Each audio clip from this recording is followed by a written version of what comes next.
From WXXI News, this is Connections. I'm Evan Dawson. Our connection this hour was made on the website that you visit most often. Think about what site you pull up first every morning or every afternoon, maybe with a morning coffee, and now ask, if you were visually impaired or blind, how accessible would that site be? What would be different? What would you need in order to use the web effectively? Would it change how you work, how you do your job, or whether you could work at all?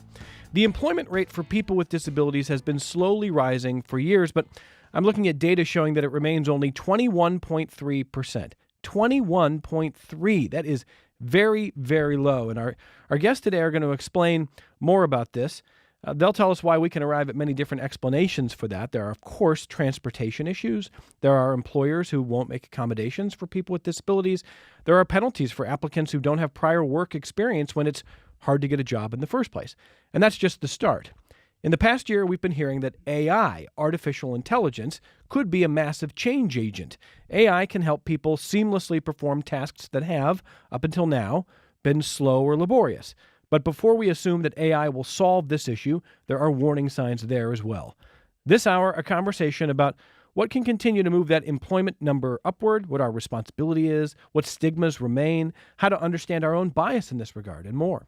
Our guests include Stephanie Townsend. Dr. Townsend is Communications Director for the Children's Agenda. Stephanie, welcome back to the program. Thank you so much, Evan. Welcome, Sarah Favreau, a grant writer for the Children's Agenda. Sarah, thanks for being with us. Thanks for having me. And Mark Pound is with us on the line, the CEO of CurbCutOS. That's an organization that aims to make the digital world more accessible for people with disabilities. Mark, thank you for making time for the program.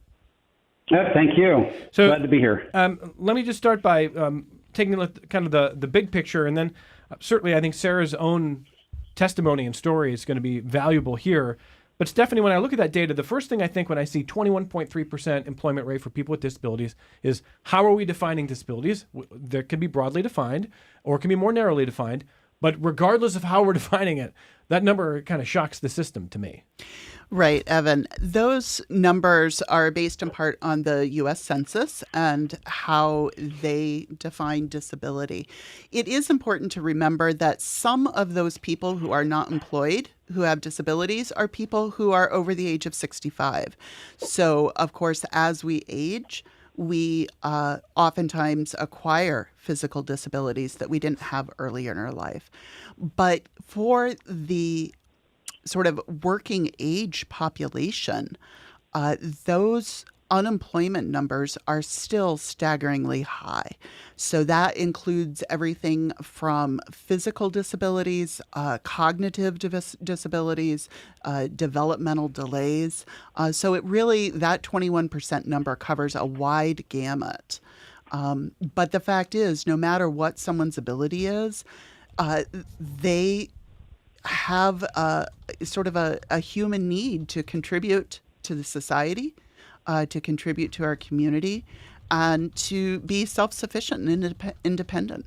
So regardless of what the disability is, employment is a critical element of being able to be fully a part of the community. Mark, how do you see this?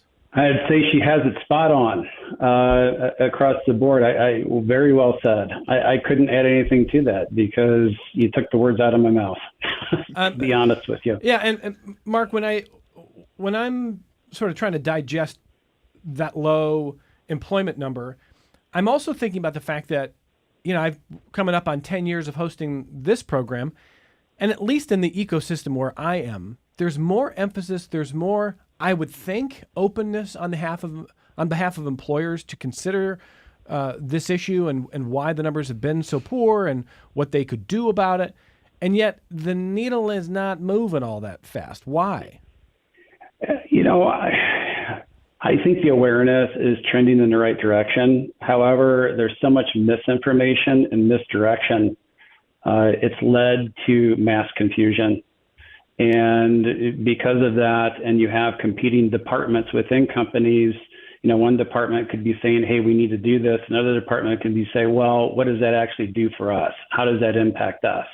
So it's almost driven by fear of change, from my perspective, due to the confusion. Because if you actually dive in and start to truly understand this, it's really not that complicated and not that costly. However, the exact opposite from what we've seen is the case. They think it's going to be a big learning curve. They think there's going to be a bigger cost involved. However, once anybody with a disability is employed, the work that they produce can outpace everybody else. And I'll give you an example, and I can't name the company, but there's a company with major distribution centers, and it's not probably who everyone thinks it is. And they have a distribution center in the East Coast that is fully employed with disabled employees. And I know this for a fact. That distribution center outperforms any other distribution center in the country. So that's kind of the perspective, we've experienced where we come from. Well, I want to bring in Sarah Favreau, who is a grant writer for the Children's Agenda. I've been working there how long now, Sarah? Just over a year. Just over a year. Mm-hmm. And Stephanie, how many people on staff at the Children's Agenda?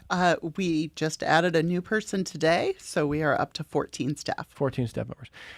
And so, Sarah, you want to talk a little bit about your own story and your own work experience, and maybe tell listeners a little bit about yourself? Sure. So I was diagnosed with visual impairment when actually I started kindergarten. My parents didn't pick up that I probably had been visually impaired from birth. So that's another crucial aspect of visual impairment is making sure that kids get screened when they're very young. So when I started school, they realized I had some vision loss, and it was due to an eye condition that was associated with juvenile rheumatoid arthritis. So when I was young, I had vision. It was not the best vision in the world by any means. So when I was in school, which I was mainstreamed in public school, I learned how to read using regular print and not any other type of braille or anything like that. It's a condition that as I aged, it got worse to the point where when I was in high school, I used large print and then depended a lot on audio and readers. So same when I went to college here at RIT, I depended a lot on having people read my tests and textbooks and things like that. Then as I aged some more, in my early 30s, I noticed that there was some significant vision issues that I was having, and then subsequently after that, I lost all of my vision. So I've been totally blind for a good 15 years or so. Okay, and can you take us through a little bit of your experience with employment and work history? Yeah, so like I said, I went to RIT, so graduated with a bachelor's degree in social work, and finished school with really no work experience whatsoever. I didn't have a job when I was in high school. I didn't have one in college because, you had to make adaptations for someone with a visual impairment to work, and it wasn't something that they were really willing to do at the time. So it took me about 2 years after graduating from college to find a job, which ended up being working in a child care center. So it wasn't even necessarily a job that I needed my degree. Okay, and then what has sort of been the path that led up to a year ago when you took the job at the Children's Agenda? So after that, I spent 20 years at the Association for the Blind Visually Impaired, Goodwill of the Finger Lakes, and started out using those child care skills actually to run and launch the initial children's program that we had. And then I joined our development team about 2010. and then became focused on grant writing and philanthropy at Goodwill. Did you, when you were in high school, I guess, did you think about what work was going to be like and how difficult that might be as your vision was changing? I mean, how early were you thinking about what that might mean for your career? So something that was a real shocker to me that really was quite devastating. When I was younger, I'd always wanted to be an interior decorator. And in order for me to have some financial support to be able to help me through college, I had to visit a low vision doctor. So this is a specialty where they evaluate the vision that you have and then prescribe magnification or things like that will help you. So I went to this low vision doctor and said that that's what I wanted to do. And I had really never wanted to do anything else. And he said to me, well, you can't do that. And no one will sponsor you in college to do that type of career. You're going to have to figure out something else. And that was pretty drastic. So I quickly pivoted and decided to go to college for marketing, and then changed my major along the way after that as well. But that was pretty tough to handle. Did you connect that moment to the possibility that you would run into other obstacles or other people saying you can't? I think that it really didn't hit me until after college, when it did take me so long to find a job. I think I had an expectation that an employer would have to provide accommodations, that everything was just going to be all laid out for me.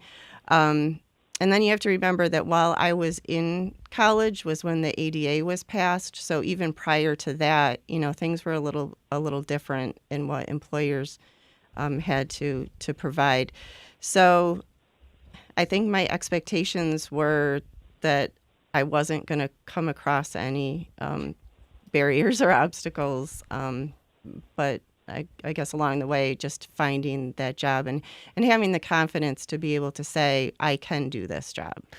So please forgive my sort of clumsy ignorance, but I think maybe a few questions about what the process has been like for you will help educate listeners as to what people with disabilities might go through in terms of application. So first of all, I'm wondering if you are applying for a job and you go back to just maybe even post-college or at any point in your career, are you applying in a way that the employer will instantly know about your disability? Were you cognizant of that? Were you hoping that you could maybe sort of advance in the process without them being too concerned about that? What was your mindset there? So my mindset in that has definitely shifted over the years as I've aged and become a little bit more confident in my abilities. So I think at the very beginning of my career journey, I did not want anybody to know. And I had enough vision that I could kind of, quote, pass as someone with some vision, where now it's very obvious. So I think I didn't want anybody to know, and it was a shock at times when people would meet me and then, why are you having your husband come and help you fill out this job application? And so that would be a red flag to them. But now, when I was interviewing and came to the Children's Agenda to interview, I made sure that they knew up front, before I even met with them, that I was blind. And then I also, during the interview process, was very open about the technology that I needed, how I use the technology, the very specific types of restrictions that the technology has, and then the assistance that I would need. So now being able to really be specific on those needs, I think has helped a lot. Okay. And, you mentioned that early on there were questions like, how come your husband is with you for this interview? And maybe employers would start to ask those kinds of questions without being as blunt, or maybe they were blunt. Were there times where you were asked things or there were comments made that you think maybe shouldn't have been made or wouldn't be made now, or were indicative of not being very open or inclusive? Yeah, so one time I had a substitute position at a local childcare center, and there was a permanent position, full-time position open that I had applied for, and they actually came back to me and said that they didn't consider me for the position because what if there was a fire, that I would never be able to get out or get the children out if there was a fire. And that was pretty devastating, and I never went back to that center. Wow. Did you say anything to that, or did you just think, okay, this is not going to fit? I don't think I said anything to them because I didn't feel like it was probably really going to change their mind. But it was, I thought, well, who else to be a good person to get you out in the dark than somebody that can't see? So, I mean, wow. And I'm trying to sort of discern whether someone says something like that to you out of misguided good intentions, or if they're looking for an excuse not to hire you. In that situation, I really feel it was just an excuse. Yeah. So, how has it been at the Children's Agenda? Phenomenal.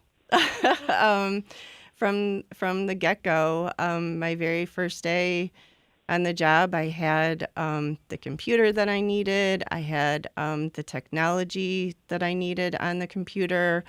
I had visited the office ahead of time with an orientation and mobility instructor, and we had gone around the office space to orient me to the space and the new building, because it was a pretty scary endeavor that I took to go from an organization that I was very comfortable with to something brand new. So everybody welcomed me, very warmly. Anything that I needed. Stephanie especially was there to show me around the kitchen and make sure I knew where the microwave was, and all those types of things. So as we went through, everybody kind of feeling out me and me learning this new job, we found that there were some things that were not accessible that had been created. And then we just worked through understanding how my technology works and how it sort of looks at the documentation that was in place. And everybody was just so open and accommodating to make those things accessible for me. Stephanie Townsend with the Children's Agenda, it strikes me that if you are an organization that is defensive, you might not take sort of criticism or even want to hear criticism of, you might think, well, we're inclusive enough, or we, as opposed to, you make this hire, you've got someone who's obviously qualified, and they're going to help you understand, here's where this is working, but here's where it doesn't. And I wonder what that process was like for you, just kind of taking that information in. Yeah, for us, it's been really exciting to learn so much from Sarah and about Sarah. First off, she is so good at her job. There was no question when we hired her that she was the most qualified person, and we wanted her. So for us, the accommodations and figuring out how we might need to do things differently ourselves was something we were very open to and very excited about. It's also very consistent with our values as an organization because, we are about equity. We are about inclusion. We have a major campaign that is for advancing policies that are good for children with developmental delays and disabilities. So who better? Like, if we're advocating for kids with disabilities, how can we not be inclusive ourselves? So for us, it was really a no-brainer, and we were just eager to make sure that we were doing everything that we could to make a more inclusive environment, and so that Sarah could feel fully welcome and able to work at her highest potential, which is amazing. She is a rock star at what she does, and so for us, it was just a complete and total win-win situation. But it has meant that we had to figure out how to do things differently, so that I think for me, I was used to working in education settings of assistive technology. So I knew that there were screen readers and that, software that can read a PDF or a Word document. But there's also serious limitations even to those pieces of technology that have been around for a long time. So, for example, we have moved to doing a lot more visualization of information, visualization of data, and realizing, like, I would listen to how the screen reader would read the document to Sarah and realize, yeah, that's completely nonsensical. It would say things like triangle when really it was an arrow that was trying to indicate movement from a need to a solution. Well, triangle in the middle of a document means nothing. Gives you nothing. Yeah. And then spreadsheets, that is a big one as well. Of, for me, it has been so eye-opening of just how tedious it is to have a screen reader read spreadsheets. I can at a glance see what cell I want to be in and jump right to it. But Sarah's got to tab through all of these columns and rows to get to the right cell. And so to me, it's been fascinating to learn about both the potential as well as the limitations of the technology. And then for us to figure out, okay, for some documents, how do we need to do this differently so that it is more accessible? Sarah, what was the biggest deficiency when you started work there a year ago, and has it been addressed? Yeah, the triangle. That was the biggest one. That all of these, which I understand and I get and I appreciate that, we need to present things very visually. It's a very visual world. So when, going through these documents, and it was, my screen reader was saying all the words, but they didn't make any sense because they weren't going in any order.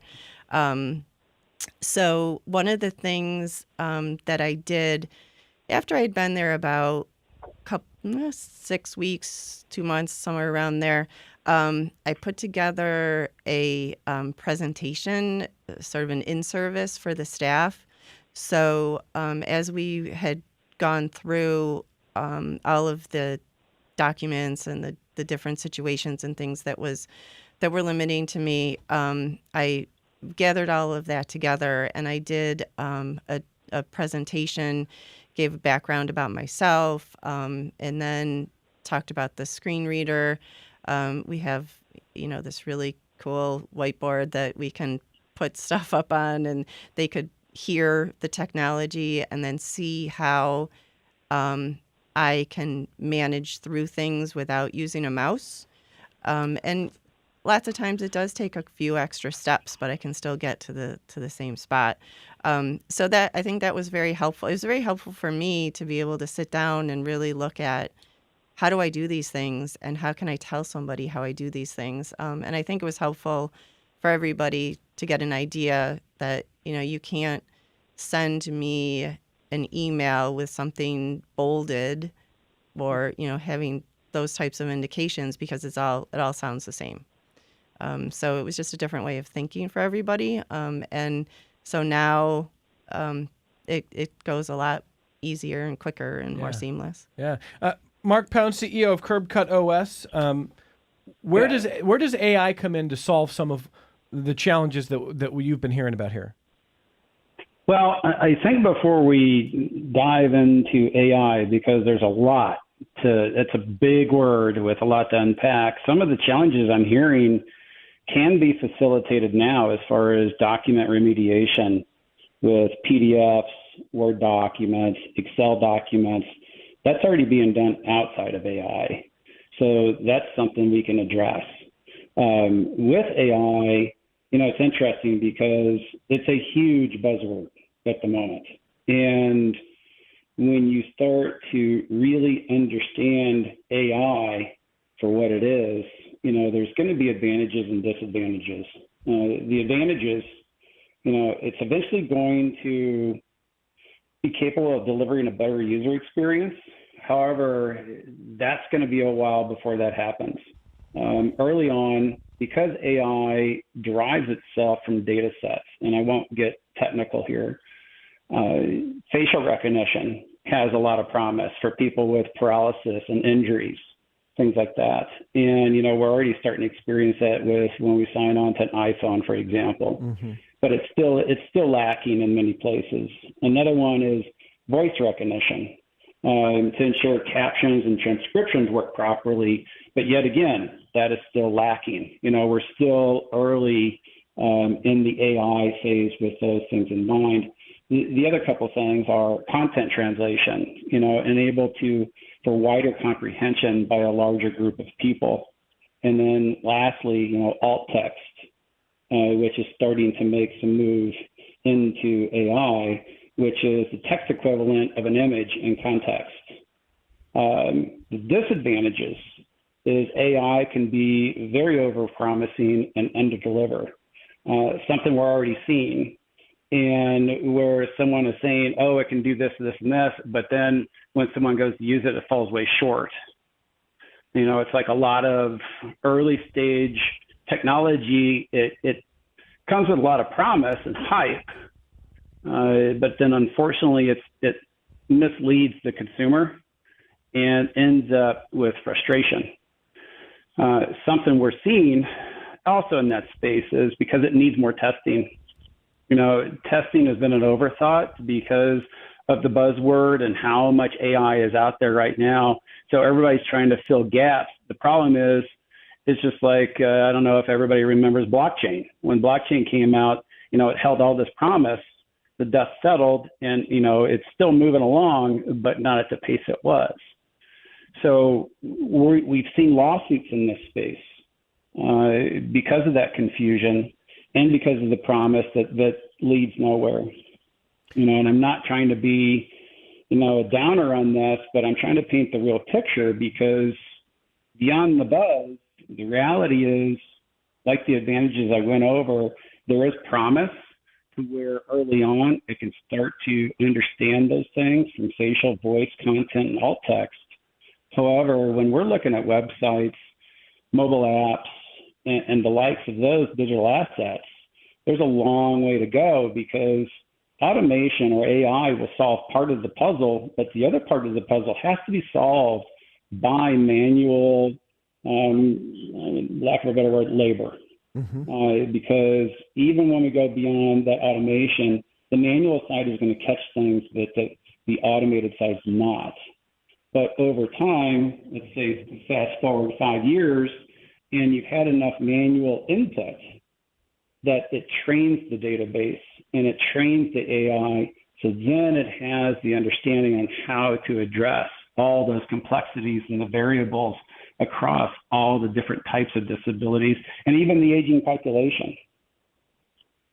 Well, so what we have to do now is we've got to get our only break in, and then I want to take a few phone calls because I've got some emails about some of these issues. So if you're on the phone, if you've sent an email, I'm going to ask all three of our guests to kind of weigh in on some of what they're going to hear as we talk about not only Sarah Favreau's story, but kind of the context, the larger context of hiring people with disabilities, like Sarah's perhaps. And it's not, I hope it doesn't come off as a case where it sounds like, oh, Isn't it so nice that a company hired a person with a disability? Isn't it?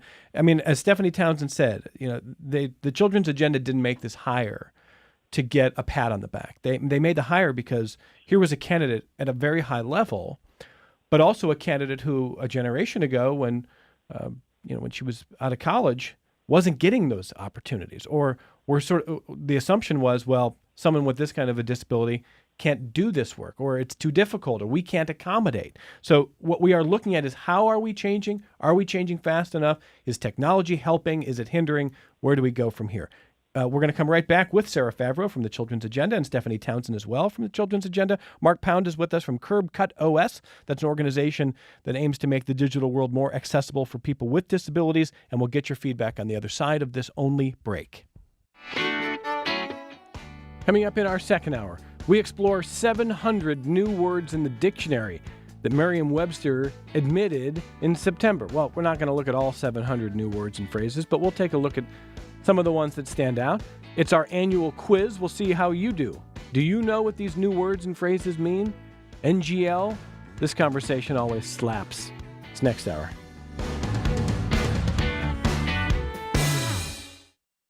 This is Connections. I'm Evan Dawson. Jane in Rochester is first on the phone. Hi, Jane. Go ahead.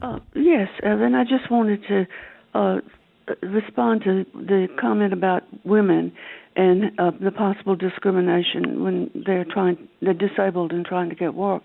And I had that experience too, and the most blatant one was I was working through vocational rehab. I had done everything they asked me, including taking a typing test. I had crackerjack references. I had a bachelor's degree. I had it all.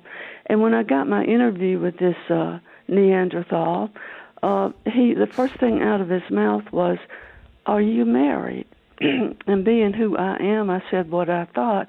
I said, "What's that got to do with it?"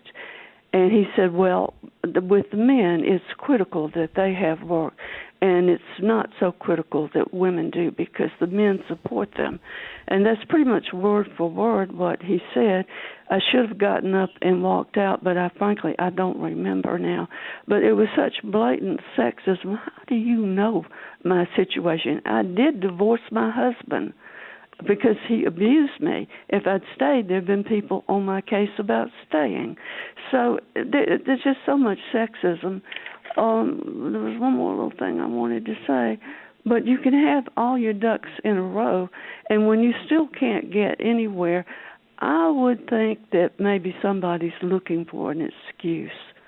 Thank you very, very much. Thank you, Jane. Sorry that you went through that. And I am not surprised, Jane, that you spoke your mind directly to that person. I'm glad you did.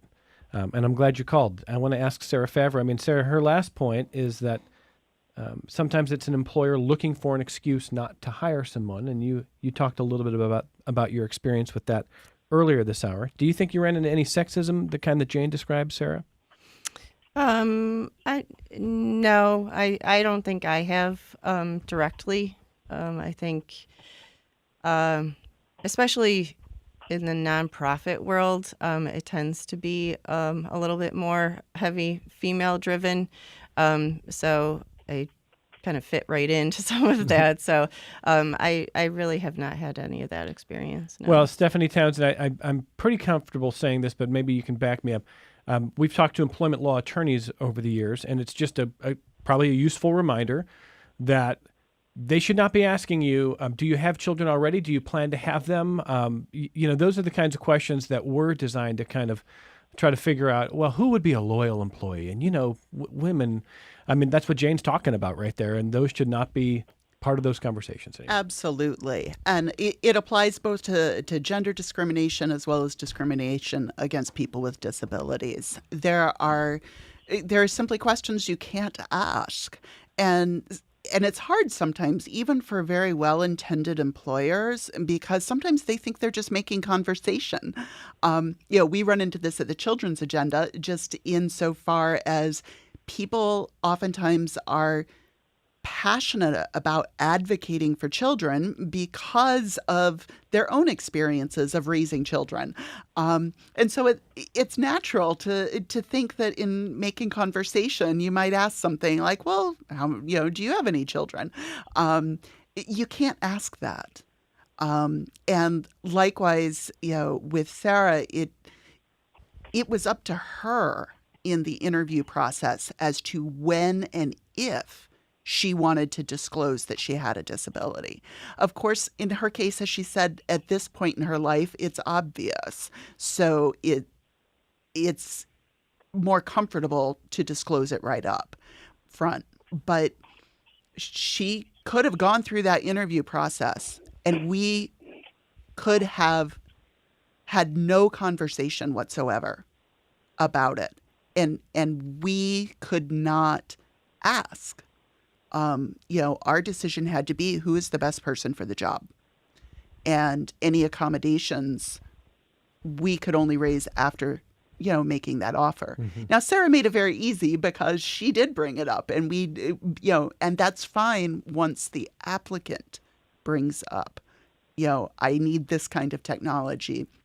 What about, work hours, things like that, working hybrid versus in the office. We did have some of those conversations earlier, but it was because Sarah initiated it. Okay. Yeah, fair enough. And Mark Pound, let me ask you a related question. So if employers are concerned about, I'm not even saying looking for a justification not to hire somebody, but if they would justify turning down an applicant because that they don't feel like they can accommodate, or maybe it's a concern that it would be expensive or cost prohibitive to maybe update technology or get on board with the accommodations that are necessary. What would you say to employers, Mark, about that and about their assumptions about how much they could accommodate?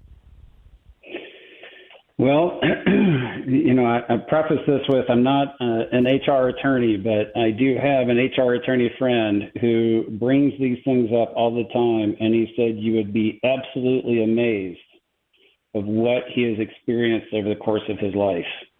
And he said companies are getting in trouble on a daily basis because of this, because none of this should hold a qualified candidate back. And as far as the costs involved to accommodate anybody with a disability, it's been skewed in the wrong direction. I don't have the actual numbers in front of me, but when you actually break it down, it's not that much at all. And so that shouldn't be a deterrent. And I think that also lends to the frustration in that here's a qualified candidate who really wants to do a good job and really wants this opportunity. And yet, once again, just because I'm disabled doesn't mean I'm disadvantaged, and don't stop disadvantaging me. So I can go down forever on that, but, I'll leave it at that. But that shouldn't be anything that holds someone back. CY, you want to add to that, Stephanie? Go ahead. Yeah, I just also want to add that, in New York, we have so much that is available from the state agencies for employers. So, whether it's the state purchasing equipment, purchasing software licenses, paying for training,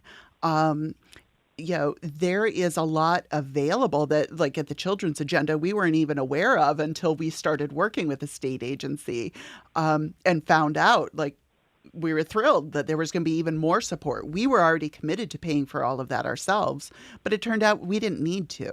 And I think that's really important for employers to be aware of, is that the state agencies that work with people with disabilities have a lot of resources available. They'll come to your office.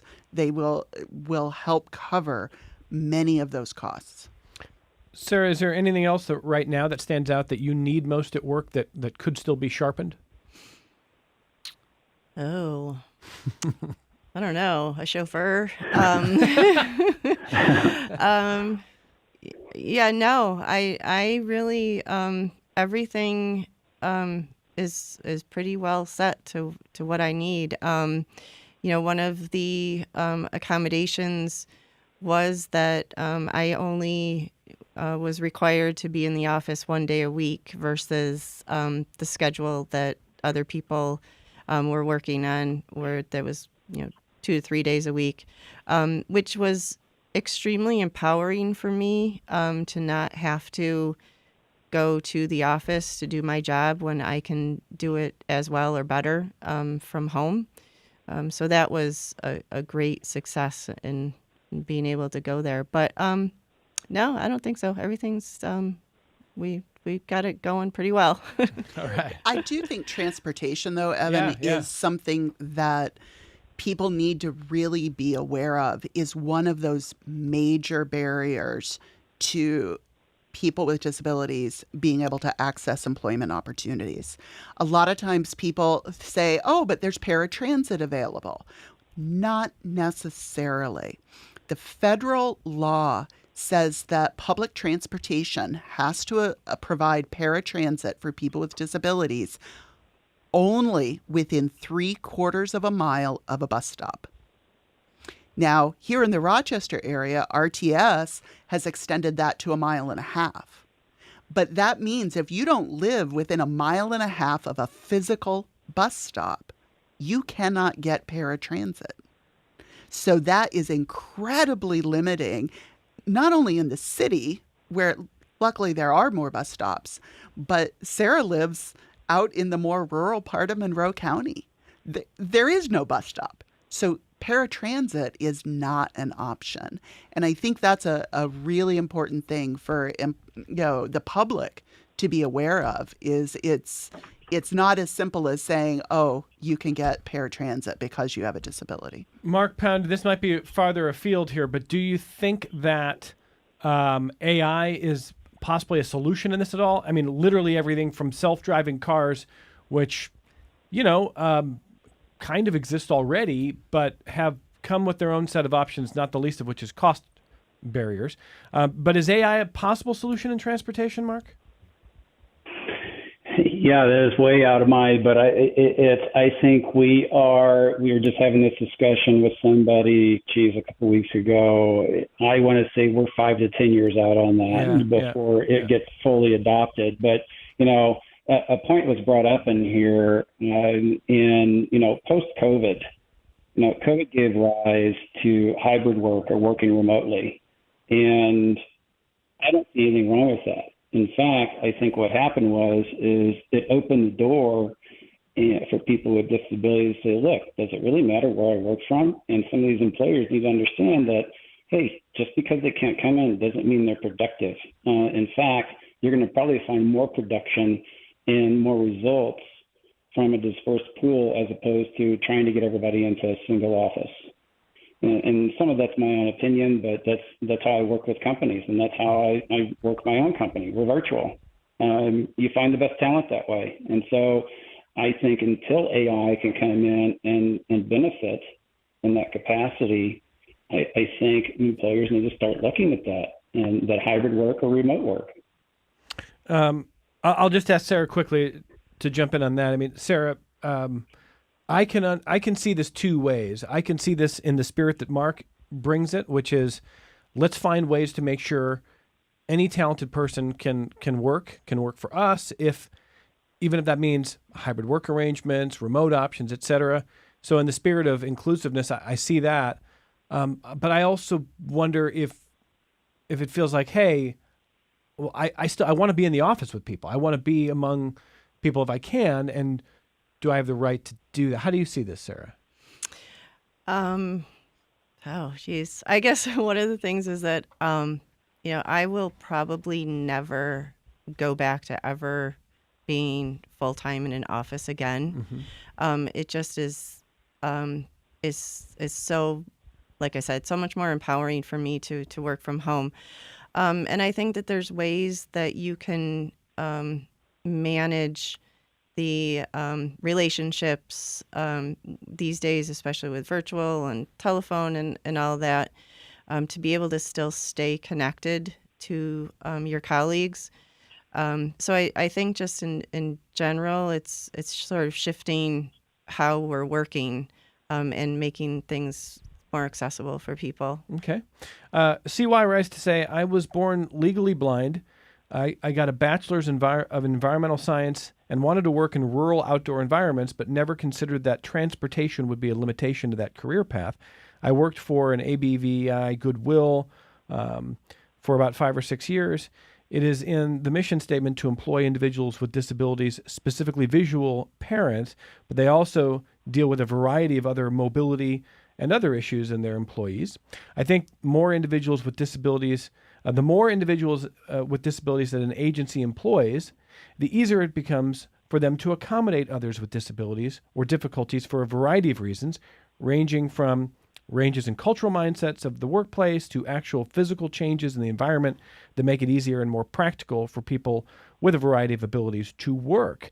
I ride a bicycle, and like many of the employees who work at the agency, I used pallet jacks and operated large paper cutting machines, but the work was not what I went to college for, and the opportunities that seemed available there were limited and something out of match for my desires. That's from CY. A lot of interesting points there, including the idea that when an organization or a company really kind of hires a person with a disability and intentionally evaluates how well they are serving that person, that makes it, I would think that does make it more likely that you can do more, Stephanie. Yeah? Yeah, absolutely. I feel that for the children's agenda, this has really been an amazing experience, again, because we got such a fabulous, qualified employee who has done so much for our organization. But yeah, if there was another, employee with a disability, I think that we would be so much more agile now than we were at the beginning. And we know more now. And I think that we can think creatively and think outside of the box when we need to, and also are aware of how seamless it can be and how few barriers in many ways there are. Well, Mark Pound, what is the vision for whether it's technology or otherwise, that change continues to offer positive change, whether that's 1, 5, 10, 25 years in the future? What does the employment scene look like if things are going as well as you hope? I would say, oh boy,